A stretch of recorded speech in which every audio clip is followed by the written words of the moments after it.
إن الحمد لله نحمده ونستعينه ونستغفره ونعوذ بالله من شرور أنفسنا ومن سيئات أعمالنا من يهده الله فلا مضل له ومن يضلل فلا هادي له وأشهد أن لا إله إلا الله وحده لا شريك له وأشهد أن محمدا عبده ورسوله أما بعد فإن أفضل الحديث كتاب الله وأحسن الهدي هدي محمد صلى الله عليه وسلم وشر الأمور محدثاتها وكل محدثة بدعة وكل بدعة ضلالة وكل ضلالة في النار يا أيها الذين آمنوا اتقوا الله حق تقاته ولا تموتن إلا وأنتم مسلمون يا أيها الناس اتقوا ربكم الذي خلقكم من نفس واحدة وخلق منها زوجها وبث منهما رجالا كثيرا ونساء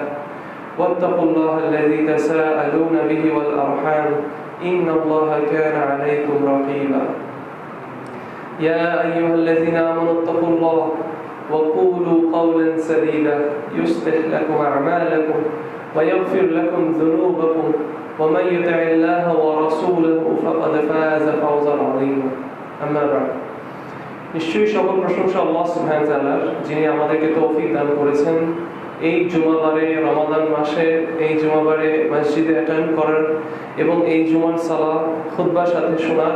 আলহামদুলিল্লাহ। নিশ্চয়ই এরকম অনেকেই আছে, যেটা আমি বারবার সবসময় মনে করি নিজেদেরকে এটা রিমাইন্ডার দেওয়ার জন্য এবং আমার নিজেকেও এটা মনে করানোর জন্য, যে নিশ্চয়ই এরকম অনেকেই আছে যাকে আল্লাহ সুবহানাহু ওয়া তাআলা গত জুমাবার পর্যন্ত বাঁচিয়ে রেখেছিলেন, তাকে হায়াত দিয়েছিলেন, কিন্তু এই জুমাবার আস্তে আস্তে তার সেই সুযোগটা হয়নি। তার আজকের দিনে রোজা রাখাটা তার সুযোগ হয়নি। হতে পারে গতকালকেই ছিল তার জীবনের লাস্ট রোজা, হতে পারে সে মনে করছিল যে আজকে জুমাবারে সে হতে পারে আল্লাহর কাছে তওবা করবে, সে কিছু গুনাহ ত্যাগ করবে, সে আল্লাহর জন্য তার জীবনটাকে চেঞ্জ করবে, কিন্তু মেবি তাকে আল্লাহ সুবহানাহু ওয়া তাআলা সেই সুযোগটা দেয়নি, কিন্তু আমাদেরকে দিয়েছে। কিন্তু আমরা কি করেছি এমন আল্লাহর জন্য যে আল্লাহ সুবহানাহু ওয়া তাআলা আমাদেরকে স্পেশাল এরকম একটা অফার দিলেন? আসলে কিছুই করিনি। এটা আল্লাহ সুবহানাহু ওয়া তাআলার রহমত। আল্লাহ সুবহানাহু ওয়া তাআলা যাকে হেদায়েত দেন, এটা আল্লাহ সুবহানাহু ওয়া তাআলার রহমত থেকে, এটা আল্লাহ সুবহানাহু ওয়া তাআলার মার্সি থেকে। আর আল্লাহ সুবহানাহু ওয়া তাআলা যাকে হেদায়েত দেন না, যাকে পানিশ করেন, যাকে শাস্তি দেন, এটা আল্লাহ সুবহানাহু ওয়া তাআলার আদল, এটা আল্লাহ সুবহানাহু ওয়া তাআলার জাস্টিস। এখানে আল্লাহ সুবহানাহু ওয়া তাআলা আদল করছেন। এই জন্য আল্লাহ সুবহানাহু ওয়া তাআলা তাদেরকে হেদায়েত দেন না, তাদেরকে পানিশ করেন, তাদেরকে শাস্তি দেন। আর যাদেরকে হেদায়েত দেন, যাদেরকে জান্নাত দেন, এটা আল্লাহ সুবহানাহু ওয়া তাআলার রহমত। আল্লাহ সুবহানাহু ওয়া তাআলার রহমত থেকে আল্লাহ সুবহানাহু ওয়া তাআলা তাদেরকে সেটা দিচ্ছেন। তো আমরা আল্লাহ সুবহানাহু ওয়া তাআলার কাছে দোয়া করব বেশি বেশি, যাতে আমরা এই রহমতের অন্তর্ভুক্ত হতে পারি। আল্লাহ সুবহানাহু ওয়া তাআলা যাতে আমাদেরকে সেই সুযোগটা দেন, সেই তৌফিকটা দেন, যাতে আমরা আমাদের কথাগুলোর উপর আমল করতে পারি এবং যাতে আমরা আল্লাহ সুবহানাহু ওয়া তাআলার রহমত পাই এবং যাতে আমরা সেই রহমত দিয়ে আল্লাহ সুবহানাহু ওয়া তাআলার যে তৈরি করা জান্নাতুল ফেরদৌস, সেখানে আমরা একটা জায়গা পাই। আমি খুতবা দিতে আসার আগে আমি চিন্তা করছিলাম আমি কি নিয়ে কথা বলবো এবং আমার মনে হলো যে জিনিসটা এই রমাদানে আমাকে সবচেয়ে বেশি আমার অন্তরটাকে বেশি টাচ করছে, আমি সেটা নিয়ে আপনাদের সাথে ডিসকাস করতে চাই। এবং আমি চাই যে আপনারা আজকে আমার এই কথাগুলো, যদি আমার আপনাদের সামনে আজকে এটা শেষ কথা হয়ে থাকে, আল্লাহ সুবহানাহু ওয়া তাআলা জানেন কি রাখেন সামনে, কিন্তু আমি চাই আপনারা এটাকে শুধু একটা খুতবা হিসেবে দেখবেন না, অথবা এটা চিন্তা করবেন না যে আচ্ছা আপনি ফেসবুকে গিয়ে আমার পোস্টার দেখেছেন, হতে পারে আপনার কোনো ফেসবুকে কোথাও আমার কথা আপনার ভালো লেগেছে, তো আপনি আসলেন, আজকে আমাকে দেখলেন, আমার একটু কথা শুনবেন, মেবি আমার সাথে একটু বসবেন, বাস তারপর আপনি আগায় যাবেন আপনার জীবনে। এই কথাগুলো আসলে আমলে কতটুকু আপনার জীবনে আসবে সেটা নিয়ে আপনার চিন্তা নেই। আমি আপনাদের কাছে অনুরোধ করবো, আমার নিজেকে ওই জিনিসটা আমি মনে করাতে চাই যে আমরা যাতে এরকম না হয়ে যাই। আমার খুব কষ্ট লাগে, এবং ওই দিন আমি আমার একটা ছাত্রকে বলছিলাম যে আমি যখন আলেম ওলামাদের অনেক ধরনের বক্তব্য শুনি, আহলুল ইলমের অনেক ধরনের বক্তব্য শুনি, আমি বুঝলাম যে আহলুল ইলমের মধ্যে দুইটা শ্রেণীর মানুষ আছে। ওলামাদের মধ্যে এমন কিছু প্রকৃত আলেম ওলামা আছে, আহলুল ইলম আছে, যাদের কাছে ইলম আছে, এবং প্রকৃত কিছু মানুষ আছে যারা তাদের লক্ষ্যটা থাকে মানুষের সামনে কোরআন এবং সুন্নাহ থেকে সেই জেমস গুলো, সেই স্বর্ণের টুকরাগুলো আপনার সামনে বের করে এনে রাখা, যেটা দিয়ে আমরা আল্লাহর ব্যাপারে জানতে পারবো, যেটার ব্যাপারে আমরা আল্লাহর ব্যাপারে শিখতে পারবো, যেটা দিয়ে আমরা আল্লাহকে ভালোবাসতে পারবো, যেগুলো দিয়ে আমরা আল্লাহকে আরো সুন্দর করে ডাকতে পারবো, আল্লাহর ইবাদত করতে পারবো, যেটা দিয়ে আমরা আল্লাহর রাহমত পেতে পারবো, সেই বিষয়গুলো তারা আমাদের সামনে দেখার জন্য রাত দিন দিয়ে যাচ্ছে। এবং তারা এটা নিয়ে ওয়ারিড না যে তার ডিগ্রি নিয়ে কি কেউ কিছু বললো নাকি না, তার কথাটা নিয়ে মানুষ কতটুকু ভালো লাগলো নাকি না, এবং মানুষ তাকে নিয়ে কি বললো, সে কতটুকু ফেমাস নাকি না, তারা এগুলো নিয়ে ওয়ারিড না। অথবা সে কতটুকু তার কথার মাধ্যমে মানুষকে দেখাইতে পারলো যে তার আসলে কত বেশি ইলম, সে আসলে কত ডক্টরেট পিএইচডি করে ফেলছে, এটা তাদের লক্ষ্য না। এটা একটা শ্রেণীর আলেম ওলামা। এবং একটা শ্রেণীর কিছু মানুষ আছে, তাদেরকে আমি আলেম বলবো না, কারণ আলেম হচ্ছে সে যে আল্লাহকে ভয় করে। তাহলে প্রথম শ্রেণী যারা, তারা সর্বপ্রথম যে জিনিসটা তাদের ইলম থেকে যে ফায়দাটা পেয়েছে সেটা হচ্ছে আল্লাহর ভয়। এবং দ্বিতীয় যে শ্রেণীর কথা আমি বলছি, তাদের কাছে ইলম আছে, তারা অনেক পড়ালেখা করেছে, তারা অনেক কিছু জানে। এবং কেন জানি আমি দেখি যে এদের মধ্যে একটা প্রবণতা, মানুষের সামনে সে কতটুকু জানে ওটা জাহির করাটাই হচ্ছে তাদের গুণ। আমি যতটুকু জানি, আমি অতটুকু দাঁত ভাঙা জবাব দিতে পারি, আমি এই জিনিসটা একদম কাটায় কাটায় ওখান থেকে ওটা থেকে ওটা থেকে এটা করতে পারি। এবং এটা একটা শ্রেণীর মানুষ আছে, এবং ইনশাআল্লাহ দোনোটার মধ্যেই যেহেতু ইলম আছে, দোনো শ্রেণীর মধ্যেই খায়র আছে। কিন্তু আমার এই কথাটা বলার উদ্দেশ্য কি, আমি পার্সোনালি সবসময় চেষ্টা করি এই প্রথম শ্রেণীর মানুষ থেকে ইলম অর্জন করা। এবং আমার এই কয়েকদিনের মধ্যে এবং এই রমাদানের মধ্যে এমন কিছু মাশায়েখদের দারস দুরুস এগুলো শোনার মধ্যে আমি একটা জিনিস রিয়েলাইজ করলাম, এবং এটা আমাকে খুব ধরেছে, এবং সেটা আমি আপনাদের সাথে শেয়ার করতে চাই। এই জন্য বললাম যে এটাকে শুধু একটা খুতবা মনে করবেন না, মনে করবেন আমি আপনার ভাই, আমি আপনার পাশে বসে আপনাকে নাসিহা করছি আল্লাহর জন্য, যাতে আপনি আল্লাহ সন্তুষ্টি লাভ করতে পারেন, এবং আমি আমার কথাগুলো দিয়ে আমি আল্লাহ সন্তুষ্টি লাভ করতে পারি, আপনার সন্তুষ্টি। আপনাকে খুশি করাটা আসলে আমাদের গোল না, সামনে মানুষটাকে খুশি করাটা গোল না, আল্লাহকে খুশি করা আমাদের গোল। তো এই আলেমদের মধ্যে আমি যে জিনিসটা দেখলাম সেটা হচ্ছে তারা অন্তরের বিষয় না অনেক বেশি জোর দেয়, অন্তরের বিষয়ে অনেক বেশি জোর দেয়।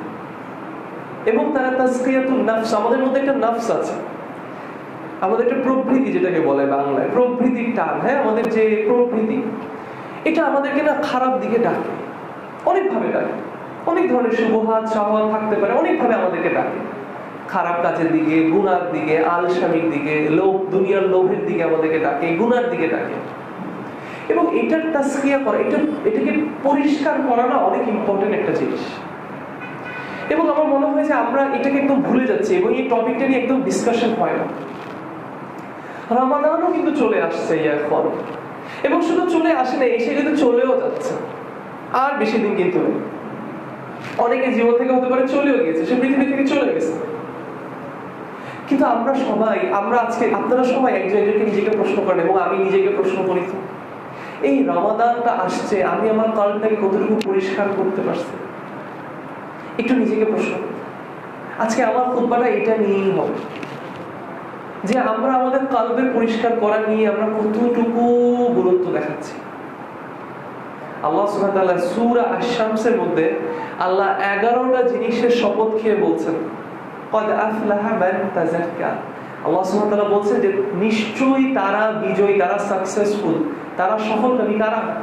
যারা নিজের নফসকে পরিষ্কার করলো।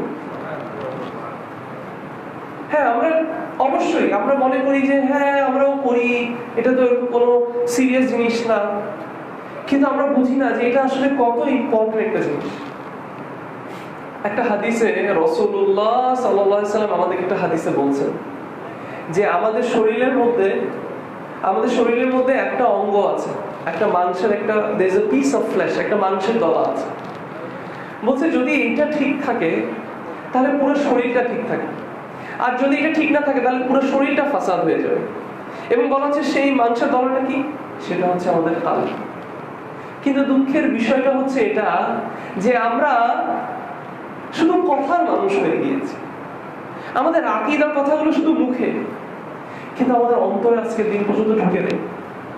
আমাদের অন্তরকে পরিষ্কার করার জন্য আমরা ব্যস্ত না, তাজকিয়াতুন নাফস নিয়ে আমরা একদম চিন্তিত না। কিন্তু আমি যে প্রথম শ্রেণী যে আলেমদের কথা বললাম, আমি তাদের সবার কথার মধ্যে আমি একটা জিনিস কমন শুধু পেয়েছি, যে তাদের কথাগুলো অন্তরকে নাড়া দেয়, তাদের কথাগুলো অন্তরকে ধরে, এটা যেই বিষয় হোক না কেন।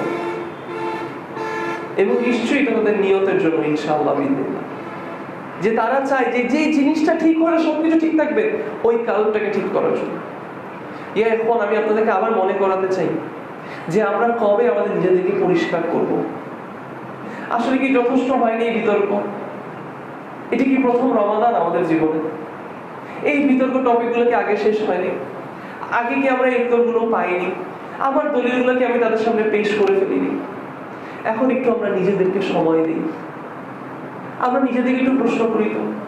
আল্লাহ সুবহানাহু ওয়া তাআলা কোরআনের মধ্যে বলছে, আপনি কোরআনকে আপনার আয়না বানান, আপনি নিজেকে পরীক্ষা করেন কোরআন দিয়ে।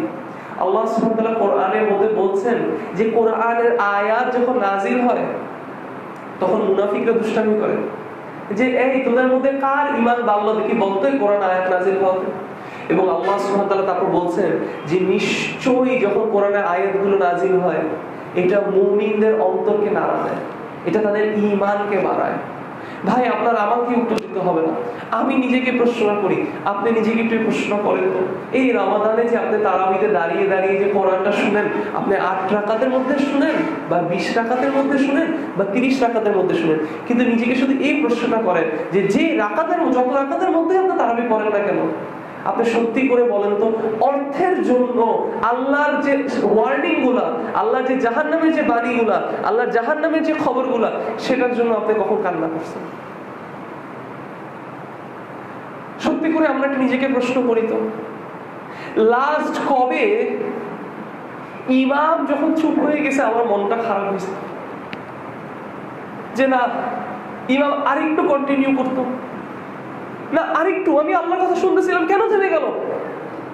অনেক সময় আমাদের সাথে এরকম হয়, কিন্তু আমাদের কথা যখন মানুষ শুনে শুনতে শুনতে আমরা বলি ভাই বেশি বলে ফেললাম, না না না ভাই আরো বলেন কোনো সমস্যা নেই। আমরা নিজেদেরকে একটু প্রশ্ন করি তো, এই তো রমাদান আসলো, এই যে কোরআন আমরা পড়ছি, এই যে কোরআন আমরা শুনছি, আমরা বলছি রমাদান কোরআনের মাস, নিজেদেরকে একটু প্রশ্ন করি তো এই কোরআন শুনে কখন আমার মনে হলো যে না না না একটু না থামুক, আরেকটু থাক, আমার রবের কথা আমি আরেকটু শুনি। কারির কেরাতের জন্য না, কিন্তু আল্লাহর কথা শুনে ভয়ে আমি নিজেকে প্রশ্ন করি না আমার চোখে পানি কখন আসে। যদি না আসে এখন, তাহলে এটা অনেক কঠিন একটা বিষয়, এটা অনেক কষ্টের একটা বিষয়, এবং আমাদের নিজেদেরকে এই বিষয়গুলোতে নিজেদেরকে প্রশ্ন করা উচিত, নিজেদেরকে দেখা উচিত, নিজেদেরকে চেক দেওয়া উচিত কবে সেই দিন আসবে। আমার জীবনকে আমি মনে করতেছি আরো লম্বা আছে, যে আমি আরো সময় নিয়ে আগামী বছর পুরো কোরআনটা বুঝে তারপর আমি শিখবো। সুবহানাল্লাহ, নিজেকে একটু প্রশ্ন করি তো, নিজেকে প্রশ্ন করি, অনেক সময় নিজেকে প্রশ্ন করাই যথেষ্ট। শেখ আব্দুর রাজ্জাক আল বাদার হাফিজাহুল্লাহ তিনি তার দার্সের মধ্যে একটা জায়গায় বলেছিলেন, কোথাও কি বলেছিলেন, যে মাঝে মাঝে দরকার নিজের সাথে নিজের কথা বলার, কারণ শয়তানের ওয়াসওয়াসা আমাদেরকে আগলায় ধরে রাখে, এবং মাঝে মাঝে নিজেকে জোরে কথা বলতে হয়, নিজেকে মনে করাতে হয় যে যথেষ্ট হয়েছে, বাস এবার আল্লাহর জন্য একটু কিছু হলে কর। রিয়াদুস সালিহিন একটা বই আছে, বইটার শুরুর যে বাবটা সেটা হচ্ছে নিয়ত নিয়ে। এখন এই নিয়তের বিষয়, এই কালবের বিষয়টা যে কি জিনিস, এটা যে বুঝতে পারলো সে সাকসেসফুল। এই জন্য আল্লাহ সুবহানাহু ওয়া তাআলা বলছেন যে যে নিজের নাফসকে পরিষ্কার করলো, তাসকিয়াতুন নাফস করলো, সেই সাকসেসফুল।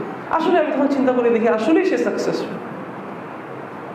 এখন আমি এই কথাগুলো তো বলছি, এখন প্রশ্ন আসতে পারে যে কিভাবে আমরা আমাদের নিজের নাফসকে পরিষ্কার করবো, এবং আমি সেটার জন্য আপনাদের সামনে আজকে 2টা জিনিস বলে যাবো ইনশাআল্লাহ বিদিনিল্লাহ। চেষ্টা করবেন এই বাকি রমাদানে এই 2টা জিনিসকে বাস্তবায়ন করা আপনার জীবনে, ইনশাআল্লাহ বিদিনিল্লাহ। এটা আপনার কালকে পরিষ্কার করা, আপনার নাফসকে পরিষ্কার করতে সাহায্য করবে। ওয়াল্লাহি এখন আমি নাসিহা করছি আপনাদেরকে, আর কিছুই না, এটা কোনো সুন্দর সেই বক্তব্য না। আপনি ভুলে যান আপনার ফেসবুকে পোস্ট অথবা শেয়ার, এগুলো সব ভুলে যান, আমার কথাটাকে জাস্ট একটু অন্তরে নেওয়ার চেষ্টা করেন, এবং আমি তো যদি এই কথাগুলো আমি আমল করতে পারি। কারণ আমাদের সময় শেষ হয়ে আসছে। এখন আমি কেন মনে করতেছি আমি অনেকদিন বেঁচে থাকবো? আমি কেন মনে করতেছি আমি আগামী রমাদান পর্যন্ত বেঁচে থাকবো? প্রথম জিনিস যেটা আমাদের নাফসকে পরিষ্কার করবে, আমাদের কালকে পরিষ্কার করতে, সেটা হচ্ছে তাওহীদ। এখন একটু বইয়ের বাইরে এসে আমরা একটু বাস্তবভাবে তাওহীদটা আজকে একটু বুঝি। সাধারণ যুক্তি আমাদেরকে কি বলে? আপনি আপনার যে বাচ্চাকে খাওয়ায় দাওয়ায় বড় করেন, সেই বাচ্চা যখন আপনার কথা না শুনে, তখন আপনি তাকে সাধারণ যুক্তি দিয়ে প্রশ্ন করেন না যে তোকে আমি খাওয়াইলাম, তোকে আমি পড়াইলাম, তোকে আমি আমার জমি বাড়ি সবকিছু বেচে আমি তোকে পড়ালেখা করাইলাম, আজকে তুই আমার বিপদ আপদে তুই আমার পাশে থাকতেছিস না, আজকে তুই আমার কথা শুনতেছিস না। সাধারণত আমরা এই কথাটাই বলি। আমরা যখন আমাদের বাচ্চা হয় আমরা আশা করি যে আমার বাচ্চাকে আমি যেখানে পড়াইতে চাই সেখানেই পড়াবো, যেই কাপড় পরাইতে চাই সেই কাপড়ই ওর পরতে হবে, যা খাওয়াইতে চাই সেটা খাওয়াইতে হবে। যদি প্রশ্ন করা হয় কেন, আপনি উত্তর দিবেন ওকে আমি খাওয়াই, আমি পড়াই, আমি সিদ্ধান্ত নিব না তো কি আপনি সিদ্ধান্ত নেবেন? তাহলে সেই যুক্তিটা আমরা আমাদের নিজেদের উপর কেন রাখি না? এখন তাওহীদ এখান থেকেই শুরু হয়। যে আল্লাহ বুঝেন বাস্তবভাবে একটু বোঝার চেষ্টা করেন তাওহীদ এখন মুখে মুখে হতে পারে আপনার মুখস্থ তাওহীদুল রুবুবিয়্যা, তাওহীদুল উলুহিয়্যা, তাওহীদুল আসমা ওয়া সিফাত, তাওহীদ হ্যাঁ একটু বাস্তবে নিজের জীবনে, কারণ এখনো আসে নাই আমাদের জীবনে, এখনো তাওহীদের কোনো প্রভাব আমি দেখতে পারতেছি না, অন্তত আমার জীবনে। আমাদের চেঞ্জ করতে হবে, আমাদের পার্সপেক্টিভ গুলো বদলাতে হবে। আল্লাহ সুবহানাহু ওয়া তাআলা আমাদেরকে সৃষ্টি করেছেন, শুধু আল্লাহ তিনি হচ্ছে সেই একজন ইলাহ যিনি আমাদেরকে সৃষ্টি করেছেন। আল্লাহ সুবহানাহু ওয়া তাআলা সেই একজন ইলাহ যিনি আমাদেরকে খাওয়ান দাওয়ান পড়ান, যিনি আমাদেরকে উলঙ্গ থাকা থেকে বাঁচিয়ে রেখেছেন, যিনি আমাদেরকে রাস্তার মাঝখানে পড়ে মরার থেকে বাঁচায় রাখছে, যিনি আমাদেরকে রিজিক দিয়ে খাওয়ায় বাঁচায় রাখছে, দাঁড়া করায় রাখছে, যিনি আমাকে দুটো চোখ দিয়েছে, আপনাকে দুটো চোখ দিয়েছে, কান দিয়েছে আমার এই খুতবা শোনার জন্য, জিহ্বা দিয়েছে প্রশ্ন করার জন্য, কথা বলার জন্য। এটা কে? আল্লাহ। যে আপনাকে লজ্জাস্থান ঢাকার জন্য কাপড় দিয়েছে, যে আপনার প্রত্যেক সেকেন্ডের নিয়ামত আপনাকে দিয়েই যাচ্ছে, এটা কে? আল্লাহ। যে এই পুরো পৃথিবীকে চালাচ্ছে, রাত দিন সকাল বিকাল সূর্য চাঁদ সবাইকে জায়গা মতো রেখেছে, কোনো কিছু তার জায়গা থেকে সরে না, সবকিছু সময় মতো হয়। আসমান থেকে পানি আসে, পানি জমিনে যায়, জমিন থেকে চাষ হয়, ওই চাষের জিনিস আমরা খাই, গরু ছাগল সেটা খায়, গরু ছাগল সেটা খেয়ে আমরা সেই মাংসটা খাচ্ছি, আবার সেই গরু থেকে আমরা দুধ পাচ্ছি। আবার সেই আসমান থেকে যে পানি আসছে সেই পানি দিয়ে গাছ ওই পানি দিয়ে চলতেছে। বাতাসের মধ্যে যে অক্সিজেন আছে সেই অক্সিজেন সেই গাছ থেকে আসতেছে, আবার আমাদের শরীর থেকে সেই কার্বন ডাই অক্সাইড যাচ্ছে, কার্বন ডাই অক্সাইড সেই গাছকে চালাচ্ছে। এই সিস্টেমটা কে করেছে এবং কে এটাকে বন্ধ করছে না? আল্লাহ। এইটাই তাওহীদ আর-রুবুবিয়্যাহ ইয়া ইখওয়ান, এইটাই তো তাওহীদ আর-রুবুবিয়্যাহ, যে আল্লাহ এক সৃষ্টিকর্তা আমাদের, আল্লাহর সাথে আর কোনো পার্টনার নাই, আল্লাহর সাথে কোনো শরীক নাই। আল্লাহ সুবহানাহু ওয়া তাআলা আমাদেরকে খাওয়ায়, আল্লাহ সুবহানাহু ওয়া তাআলা আমাদেরকে পড়ায়, আল্লাহ সুবহানাহু ওয়া তাআলা সব সৃষ্টি করেছে আমাদের জন্য। সুবহানাল্লাহ। এইটাই তো তাওহীদ আর-রুবুবিয়্যাহ। এরপর আল্লাহ সুবহানাহু ওয়া তাআলা এগুলোকে সৃষ্টি করে ছেড়ে দিয়েছেন না, আল্লাহ সুবহানাহু ওয়া তাআলা এগুলোকে সৃষ্টি করার পরে আল্লাহ সুবহানাহু ওয়া তাআলা আমাদের কাছে নবী রাসূল পাঠিয়েছেন। আল্লাহ সুবহানাহু ওয়া তাআলা আমাদেরকে তার ব্যাপারে জানিয়েছেন। আল্লাহ জানিয়েছেন যে তিনি সব শুনেন, আল্লাহ জানিয়েছেন যে তিনি সব দেখেন, আল্লাহ জানিয়েছেন যে তিনি সব সৃষ্টি করেছেন। আল্লাহ আমাদেরকে জানিয়েছেন তার নবী রাসূলকে দিয়ে, তার কোরআনকে দিয়ে, যে আল্লাহ সুবহানাহু ওয়া তাআলা এগুলো সবকিছু সৃষ্টিকর্তা। আল্লাহ আসমান থেকে পানি দিচ্ছে, আল্লাহ গরুকে সৃষ্টি করেছে আমাদের জন্য, আল্লাহ আমাদেরকে স্ত্রীর মধ্যে সুখ দিয়েছে আমাদের জন্য, আল্লাহ সব সৃষ্টি করেছে আমাদের জন্য। আল্লাহ সব দেখেন, আল্লাহ সব শুনেন, আল্লাহ আরশের উপর উঠেছেন, আল্লাহ শেষ রাতে নেমে আসেন, আল্লাহ সুবহানাহু ওয়া তাআলা রাগ করেন, আল্লাহ সুবহানাহু ওয়া তাআলা শাস্তি দেন। এগুলো সব আল্লাহ আমাদেরকে জানিয়েছেন তার ব্যাপারে জানার জন্য। কে এটা? আল্লাহ। এবং এটা হচ্ছে তাওহীদ আল আসমা ওয়া সিফাত, আল্লাহর নাম এবং আল্লাহর গুণগুলো। আল্লাহর নাম অন্য কারণ হতে পারে না, আল্লাহর গুণগুলো অন্য কারোর সাথে মিলে না, হতে পারে শব্দের দিক দিয়ে মিলে। আমরা বলি হ্যাঁ আমারও ইলম আছে, আল্লাহরও ইলম আছে, কিন্তু আমরা কি বলি শব্দের দিক দিয়ে ইলম শব্দটা মিললেও আমিও বেঁচে আছি, আল্লাহ হাই, আল্লাহ লিভিং, কিন্তু এটা কখনো আল্লাহর সাথে মিলবে না। কেন? কারণ আল্লাহ বলে দিয়েছেন লাইসা কামিসলিহি শাইউন, আল্লাহর সাথে কোনো কিছু মিলে না। এবং তার পরের আয়াতে বলছেন যে আল্লাহ শুনেন এবং দেখেন। তাহলে আমিও দেখি, আল্লাহ দেখে। এই দ একার দে, খ একার খে, দৈন্তান্ন দেখেন, শব্দটা একই, আইডিয়াটা একই, অর্থটা একই, কিন্তু কে কিভাবে দেখেন সেটা আমরা জানি না, কিন্তু আমরা এটা আল্লাহর জন্য সাব্যস্ত করি। এটা কি তাওহীদ আল আসমা ওয়া সিফাত? এবং সাধারণ যুক্তি বলে যে যে আমাকে তৈরি করেছে, যে আমাকে সৃষ্টি করেছে, যে সবকিছু আমার জন্য সৃষ্টি করেছে, যে আমাকে খাওয়ায় দাওয়ায় পড়ায়, যে আমাকে তার ব্যাপারে জানিয়েছে, তা সে কিরকম সবকিছু আমাকে ডিটেইলসে যতটুকু জানা দরকার জানিয়েছে, ইবাদত শুধু আমার তারই করতে হবে। এবং এটা কি তাওহীদ আল উলুহিয়্যা। এখন আমাদের এভাবে করে বুঝতে হবে। সুবহানাল্লাহ, তাওহীদ আমাদের জীবনের সবকিছু। এখন এই যে রমাদান মাস এসেছে, আমরা বলি কি রমাদান কোরআনের মাস।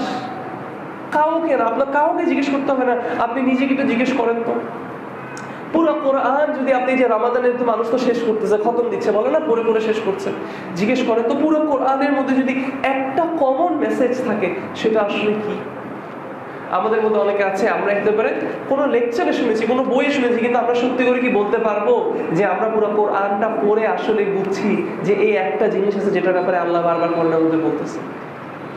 না, আমরা আল্লাহর কোরআনকে, আল্লাহর কালামকে সেই সময়টা দেই না। এখন আমার ন্যূনতম জ্ঞানের মধ্যে আমি যতবার কোরআন পড়েছি বা দেখেছি, আমি এটাই বারবার দেখেছি যে আল্লাহ সুবহানাহু ওয়া তাআলা পুরো কোরআনকে যদি বলা হয় যে এক কথায় বলো কোরআনের একটা মেসেজ কি, সেটা হচ্ছে এক আল্লাহর ইবাদত করা, তাওহীদ। এবং আমি এবার পরীক্ষা করার জন্য আমি কি করলাম, আমি চ্যাট জিপিটিতে গেলাম। চ্যাট জিপিটি ব্যাপারে তো আপনারা জানেন, তো আমি চ্যাট জিপিটিতে লিখলাম যে tell me about the Quran in one sentence. আমাকে কোরআনের ব্যাপারে বলো এক শব্দে, কোরআনের প্রাইমারি মেসেজটা কি? আমাকে চ্যাট জিপিটিও বলতেছে কোরআনের প্রাইমারি মেসেজ হচ্ছে that you worship Allah alone and you do not associate partners with him. সুবহানাল্লাহ।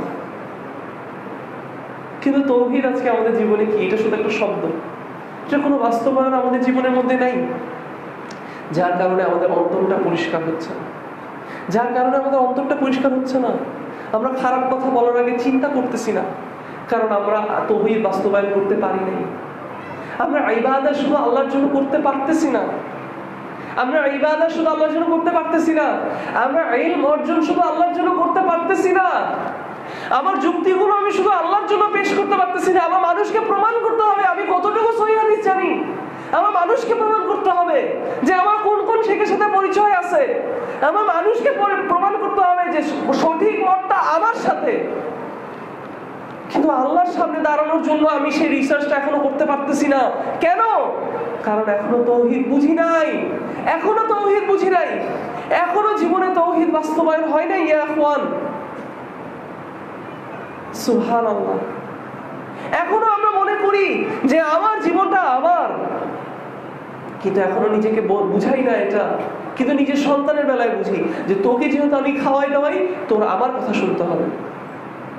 অফিসে আমি আমার এমপ্লয়িকে বলি তোমাকে যেহেতু আমি স্যালারি দিই, তোমার আমার কথা মতো চলতে হবে। কিন্তু সেই নীতিতে যেহেতু আমার আল্লাহ আমাকে খাওয়ায় দাওয়ায়, আমার আল্লাহর কথা অনুযায়ী চলতে হবে, এটা নিয়ে আমরা চিন্তা করি না। এটা নিয়ে আমাদের চিন্তা করতে হবে। এটা নিয়ে যখন আমরা চিন্তা করতে পারবো, তাওহীদ বাস্তবায়ন করতে পারবো, তবেই গিয়ে কি হবে, আমাদের অন্তরটা পরিষ্কার হবে, আমাদের অন্তরটা ক্লিন হবে, আমাদের হার্টটা পিউরিফাই হবে, নরম হবে, আপনি বিনয়ী হবেন। আপনি দ্বীনের কথা আপনি অহংকার নিয়ে বলবেন না। আপনি হক জানেন বলে আপনি নিজেকে মনে করবেন না আপনি সেই সেক্টর কেউ। আপনি মনে করবেন না আপনি ওই কি বলে নাজাতপ্রাপ্ত দলের একজন, অতএব আপনি কাউকে নিচু করবেন না। যদি আপনি প্রকৃত তাওহীদ আপনার অন্তরে বাস্তবায়ন করতে পারেন, আপনার আমলে আনতে পারেন, এটা আপনাকে বিনয়ী করবে। প্রকৃত আলেম হচ্ছে তারা যারা এই তাওহীদ বুঝলো এবং যারা এই ইলম দিয়ে তারা খাশিয়া, তারা খুশু অর্জন করতে পারলো, তারা বিনয়ী হতে পারলো আল্লাহর সামনে, অহংকারী হলো না। আল্লাহ সুবহানাহু ওয়া তাআলা আমাদেরকে এই তাওহীদটাকে বুঝার এবং এটাকে আঁকড়ে ধরে আল্লাহ সুবহানাহু ওয়া তাআলা আমাদেরকে তৌফিক দান করেন। ইনশাআল্লাহ বিদিল্লাহ আমি আমার খুতবার সেকেন্ড পার্টে আমি সেকেন্ড পয়েন্টটা বলবো, যেটা দিয়ে আমরা আমাদের নাফসকে পিউরিফাই করতে পারবো। প্রথমটা কি ছিল? তাওহীদ বাস্তবায়ন করে আপনি আপনার নাফসকে পিউরিফাই করতে পারবেন। এবং প্রত্যেক নবী রাসূলকে পাঠানো হয়েছে একটা কমন কথা, তাওহীদ, লা ইলাহা ইল্লাল্লাহ। আপনি লা ইলাহা ইল্লাল্লাহকে একদম অল্প কিছু মনে করছেন?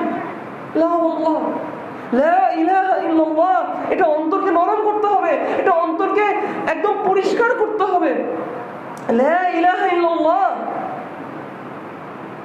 সুবহানাল্লাহ। কিন্তু লা ইলাহা ইল্লাল্লাহ আজকে আমাদের জন্য জাস্ট একটা ফ্রেজ, জাস্ট একটা মুখের কথা, জাস্ট একটা অহংকার হয়ে গেছে। আল্লাহ সুবহানাহু ওয়া তাআলা আমাদেরকে এটা থেকে হেফাজত করুন। আল্লাহ আমাদেরকে তৌফিক দান করুন যাতে আমরা লা ইলাহা ইল্লাল্লাহর মর্যাদা বুঝি, এটার উপর আমল করতে পারি। আকুলু কাওলি হাযা ওয়াস্তাগফিরু লি ওয়া লাকুম।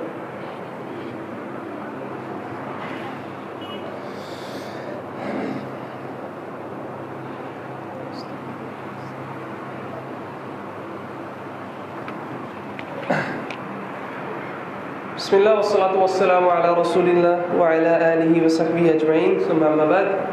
ইয়া হাইয়্যু ইয়া কাইয়্যুম বিরাহমাতিকা আস্তাগীথু আসলিহ লি শা'নি কুল্লাহু ওয়া লা তাকিলনি ইলা নাফসি তারফাত আইন।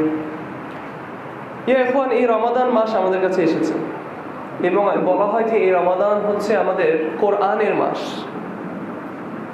কিন্তু আমি আসলে খুব দুঃখ লাগে আমরা যখন আমাদের বাস্তবতাটা দেখি, রমাদান এবং কোরআনকে আমরা কিভাবে করে আমাদের জীবনের সাথে অ্যাটাচ করেছি। সুবহানাল্লাহ।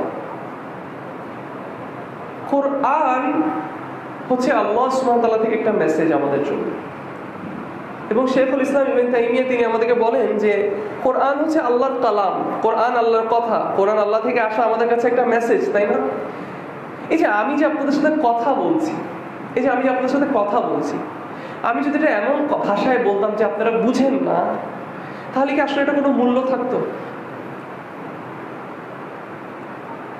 মানে আমি ধরেন চট্টগ্রাম শহর থেকে আসলাম, আমার এই আশাটা কি কোনো মূল্য হইতো যদি আমি এমন ভাষায় কথা বললাম যে আপনারা বুঝলেন না কেউ? তো এটা কোনো মূল্য হইল না, কোনো ভ্যালিউ হইল না, তাই না?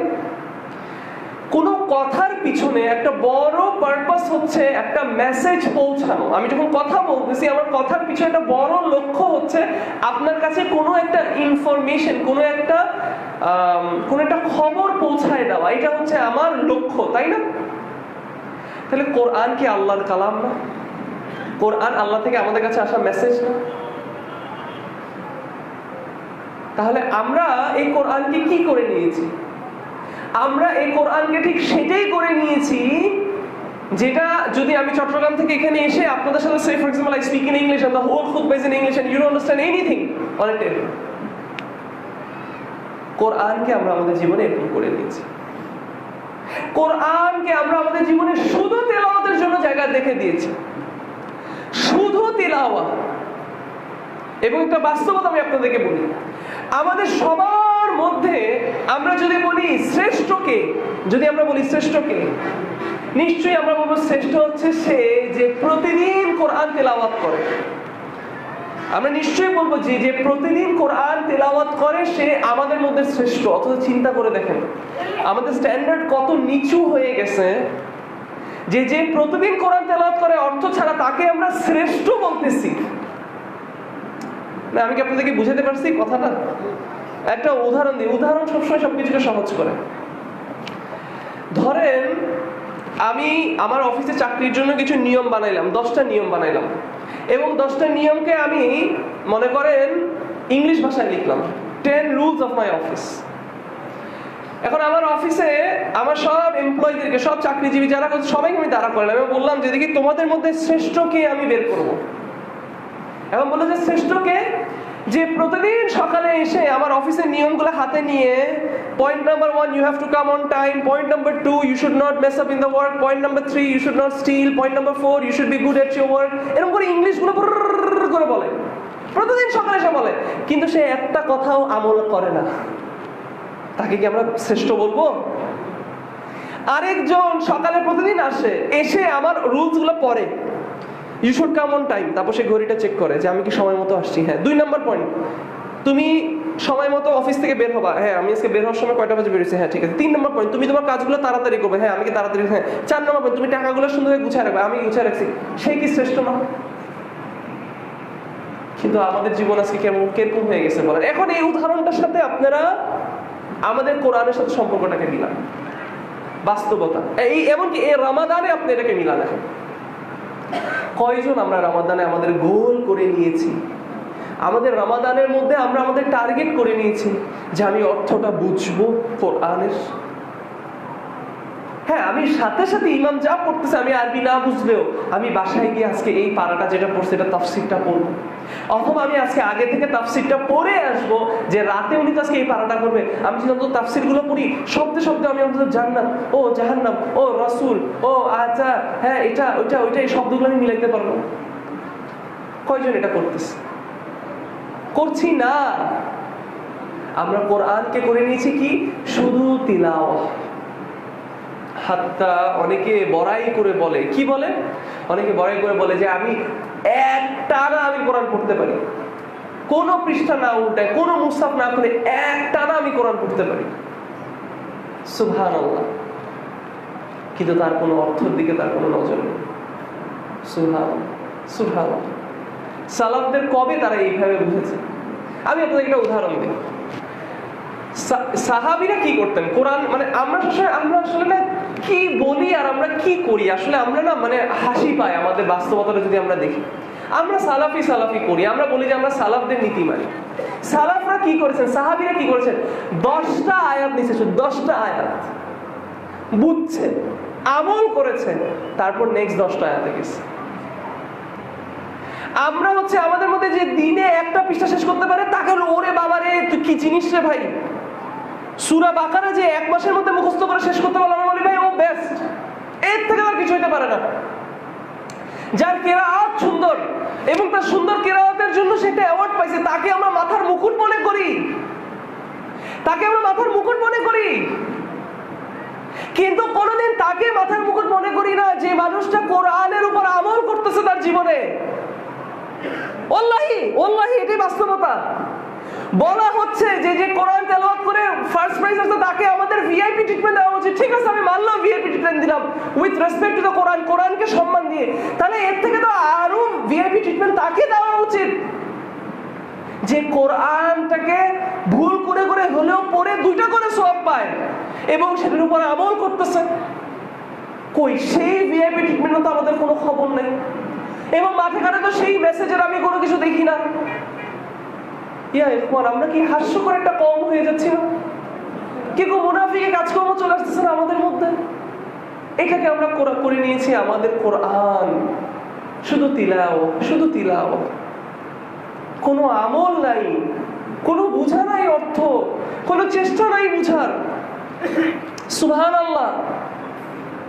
হাত্তা একবার এমন হয়েছে যে আমি কোরআন পড়ছি, কোরআন পড়ার পরে আমি একটু কোরআনটা বন্ধ করে একটু হাতে এভাবে করে নিছি কেন?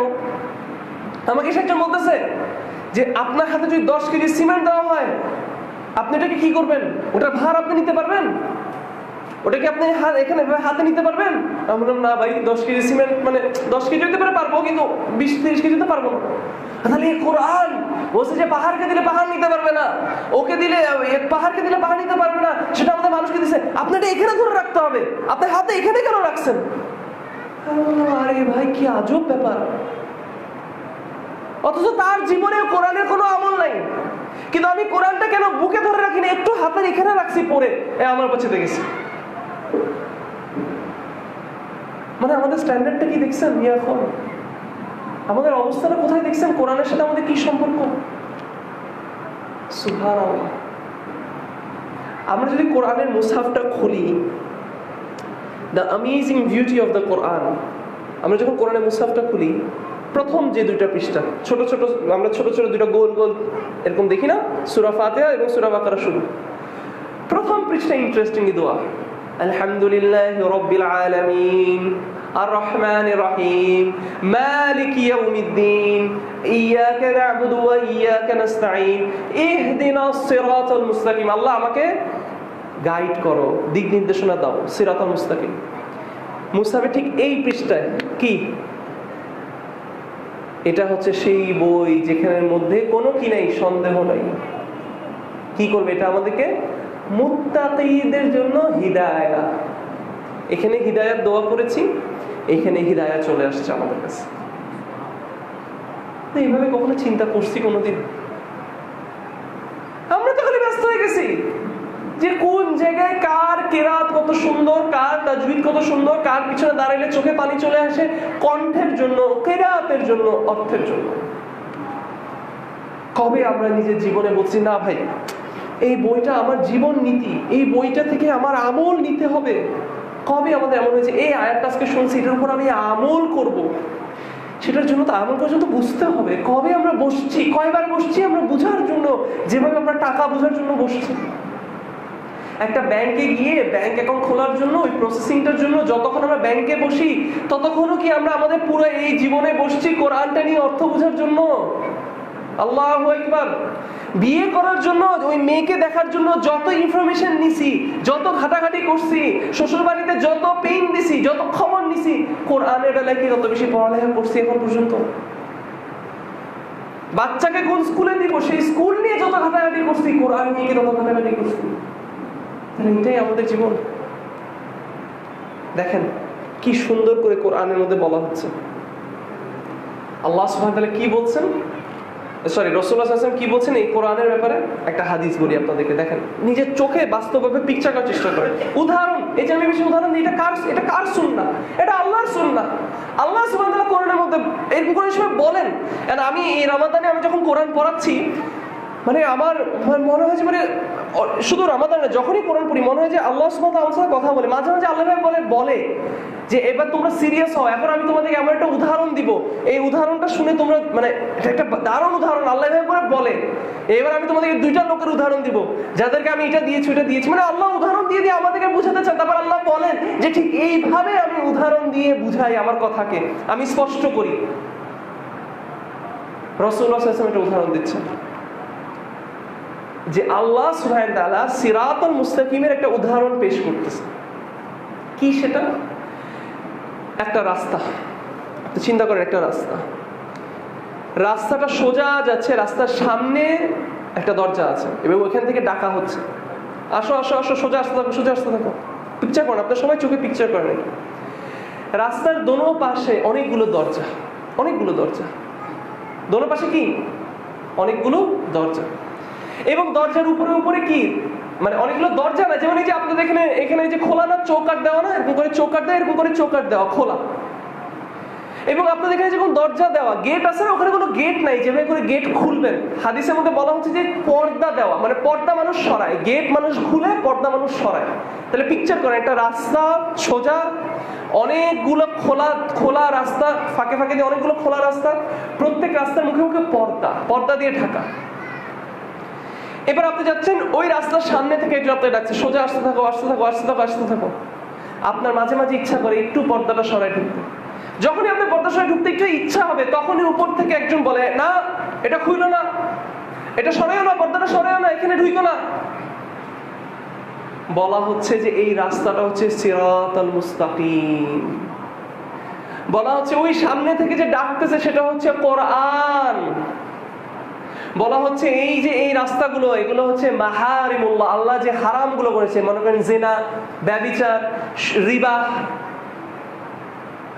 এবং রাস্তার উপর থেকে যে আমাদেরকে ডাকছে যে না না না, এই পর্দা সরাইও না, এই রাস্তায় ঢুকো না, সেটা হচ্ছে আমাদের কালবের মধ্যে আল্লাহ সুবহানাহু ওয়া তাআলা একটা ওয়াইজ রেখেছেন। ওয়াইজ, এই যে ওয়াজ করে না, অনেক ওয়াইজরা আছে না ওয়াজ করে, হাদিসের মধ্যে এই ভাষায় আসছে যে কালবের মধ্যে আমাদের একটা ওয়াজ করে, এরকম একজন আছে যে আমরা যখন কোনো খারাপ কিছু করতে যাই আমাদের অন্তরে একটা ডাক দেয়, এটা করিস না। এটা আপনারা সবাই ফিল করছেন অন্তরের মধ্যে। কখনোই কোনো খারাপ কাজ করতে গেলে একটা ফিলিং আসে অন্তরের মধ্যে, না না না এই কাজটা মনে ঠিক হচ্ছে না। অথবা আপনি ধরেন এই যে আপনি পড়ছেন, কিছু জানছেন, শিখছেন, আপনি যখন খারাপ কাজটা করতে যান, ওই যে আপনার অন্তরে ওই পড়াটা যে মনে আসে, এটা আল্লাহ সুবহানাহু ওয়া তাআলা রাখছে আপনার হার্টে এরকম একজনকে। সুবহানাল্লাহ। কিন্তু দেখেন কথাটা হাদিসে দেখেন, একজন শেখ এটাকে খুব সুন্দর করে বলছেন। হাদিসের মধ্যে কি বলছে? পর্দা দিয়ে ঢাকা না। তার মানে আপনি পর্দাটা যদি সরান, আপনি এমন কিছু দেখবেন যেটা আপনাকে টান দিবে। এটাই হচ্ছে হারাম জিনিসগুলো থেকে দূরে থাকার জন্য দরকার। আপনি যদি হারাম জিনিস থেকে দূরে না থাকেন, একটু খোলা শুরু করেন, কি হবে? আপনাকে টান দিবে। আচ্ছা, তাহলে এখন আপনি এদিকে গেলেন না, কিন্তু আপনি যে এই সোজা রাস্তা দিয়ে যাবেন, ওই যে আপনাকে যে ডাকতেছে ওখান থেকে, ওটা তো কোরআন।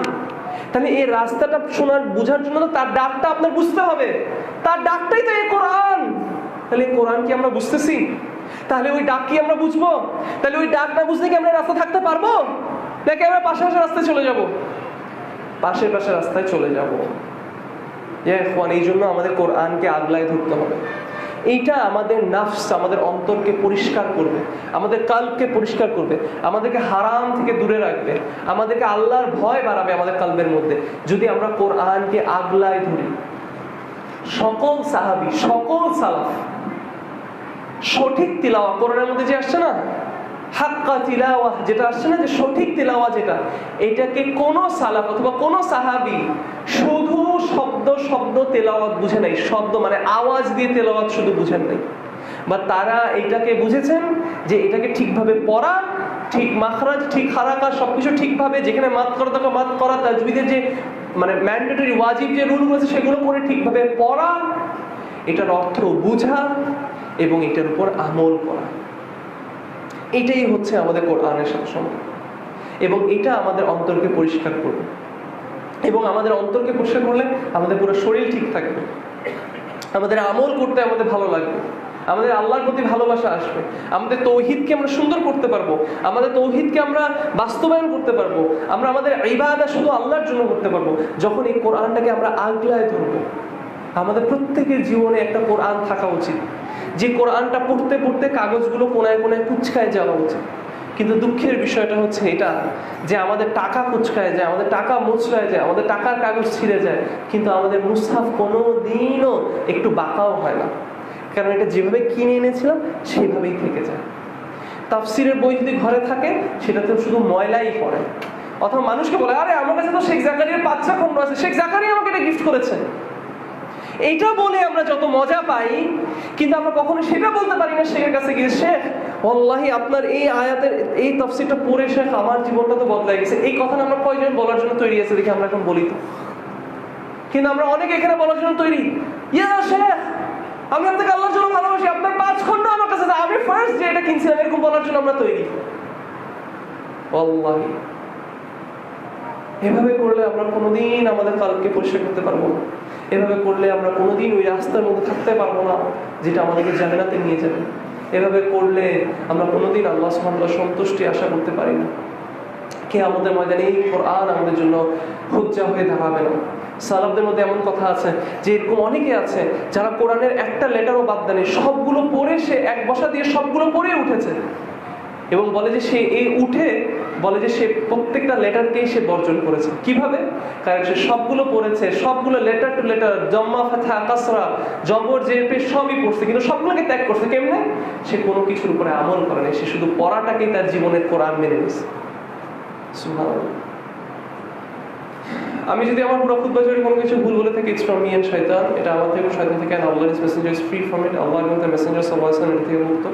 আল্লাহ তুমি আমাদেরকে তৌফিক দান করো যাতে আমরা আমাদের অন্তরকে পরিষ্কার করতে পারি, ইয়া আল্লাহ যাতে আমরা আমাদের নফসকে পরিষ্কার করতে পারি, আল্লাহ আমরা যাতে তোমার তৌহিদকে বাস্তবায়ন করতে পারি আমাদের জীবনে। ইয়া আল্লাহ রমাদান এসে আমাদের কাছ থেকে অলরেডি চলে যাচ্ছে, আল্লাহ তুমি আমাদেরকে তৌফিক দান করো যাতে আমরা তোমার কোরআন, তোমার কালাম, তোমার মেসেজ যেটা তুমি আমাদেরকে দিয়েছো, আমরা যাতে সেটা বুঝতে পারি, আমরা যাতে সেটার উপর আমল করতে পারি, আমরা যাতে সেটাকে আগলে ধরে রাখতে পারি। আল্লাহ আমরা যাতে এটাকে আমাদের জীবন সঙ্গী বানাতে পারি, আমরা যাতে আমাদের জীবনের গাইডলাইন বানাতে পারি এই কোরআন, আল্লাহ তুমি আমাদেরকে সেই তৌফিক দান করো। ইয়া আল্লাহ আল্লাহ তুমি আমাদেরকে তৌফিক দান করো যাতে আমাদের জীবনের প্রত্যেক ছোট থেকে ছোট, বড় থেকে বড় আমলের মধ্যে আমরা যাতে তৌহিদ বাস্তবায়ন করতে পারি। ইয়া আল্লাহ তুমি আমাদের অন্তরের মধ্যে তোমার ভয় দাও, তোমার ভালোবাসা দাও। ইয়া আল্লাহ তুমি আমাদের জন্য জান্নাতুল ফেরদৌসে জায়গা করে দাও। ইয়া আল্লাহ আল্লাহ তুমি রমাদানে আমাদের নাম লিখে ফেলো তাদের মধ্যে যারা কোনোদিন জাহান্নামের চেহারা দেখতে হবে না। ইয়া আল্লাহ ইয়া আল্লাহ তুমি আমাদের সবার থেকে রমাদান কবুল করো, আমাদের ফাস্টিং কবুল করো, আমাদের তোমার সামনে দাঁড়ানো রাতের বেলা কিয়ামুল লাইল এটা তুমি আমাদের থেকে কবুল করো। ইয়া আল্লাহ এবং তুমি আমাদের সবগুলো আমল কবুল করো। আকুলু কাওলি হাযা ওয়াস্তাগফিরু লি ওয়া লাকুম। আকিমুস সালাম।